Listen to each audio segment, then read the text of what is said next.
तौरात के मानने वाले को यहूदी, इंजील के मानने वाले को ईसाई और कुरान मजीद के मानने वाले को मुसलमान कहते हैं। मगर ज़बूर के मानने वालों को क्या कहा जाता है और ये लोग इस वक्त कहाँ मौजूद हैं?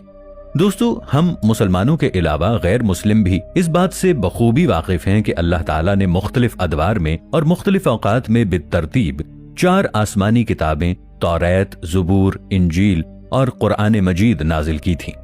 अगर इस्लाम के तारीखी एतबार से देखा जाए तो दोस्तों, हमें कहीं भी ज़बूर का जिक्र देखने को नहीं मिलेगा। और ऐसा क्यों है कि इस इल्हामी किताब का इस दुनिया में इतना जिक्र नहीं होता जितना दूसरी इल्हामी कुतुब का जिक्र और मालूमात मौजूद हैं? क्या ज़बूर आज भी अपनी असली हालत में मौजूद है और इस इल्हामी किताब के अंदर क्या क्या लिखा हुआ है? दोस्तों, आज की वीडियो में हम ज़बूर के मुतालिक जानने की कोशिश करेंगे। वीडियो इंतहाई दिलचस्प और मालूमात से भरपूर होने वाली है, इसलिए वीडियो को आखिर तक लाजमी देखिएगा। अल्लाह ताला ने बनी इसराइल को मिस्र के फिरौन की गुलामी से निजात दिलाने के लिए हजरत मूसा अलैहिस्सलाम को मबऊस किया था। बनी इसराइल 400 साल तक फिरौन की गुलामी करते रहे। बनी इसराइल पर इल्हामी किताब तौरात को नाजिल किया गया था। हजरत मूसा अलैहिस्सलाम बनी इसराइल को फिरौन की गुलामी से निजात दिलाने के लिए इस कौम को मिस्र से निकालकर कोहे सीना की तरफ ले गए।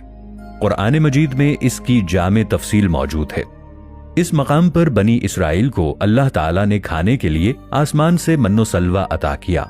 अल्लाह ताला ने इस कौम को गर्मी और धूप से बचाने के लिए इनके सरों पर एक खास किस्म का साया किए रखा। इस कौम के लिए पहाड़ों से चश्मे जारी किए गए। ये जमाना हजरत ईसा अलैहिस्सलाम की पैदाइश से 1500 साल कबल का था। उस जमाने में फिलिस्तीन में मुशरिक आबाद थे।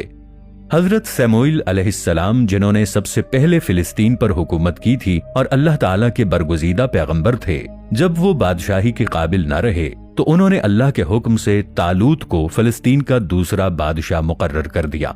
उन्होंने 1004 अज़ क़ब्ल मसीह से 1020 अज़ क़ब्ल मसीह तक फिलिस्तीन पर बादशाहत की और फिलिस्तीनी फौज से जबरदस्त मारका आराई हुई। उस वक्त बनी इसराइल के पास ना ज्यादा मालो ज़र था और ना ही कोई फौजी कुव्वत थी।